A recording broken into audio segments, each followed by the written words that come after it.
250. Шасси убрать. Убираю шасси. 10 метров.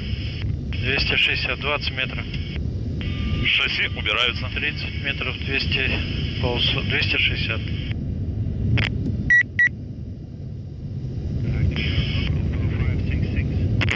Сто 20 метров, 260 скорость. Безряд промежуточно пока у нас. Хорошо. Кран поставим нейтрально. Нейтрально. Еще раз на уборку.